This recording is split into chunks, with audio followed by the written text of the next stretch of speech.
ALLS is a user facility open to researchers from academia, government, and industry interested in the development and the application of novel ultra-short light sources and particles.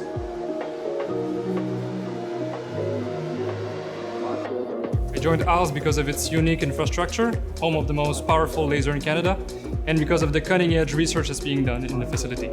By working in ALLS, I have gained an invaluable experience of working with highly intense and ultra-fast laser sources. I learned all my experimental skills in optics and also a lot of theoretical knowledge.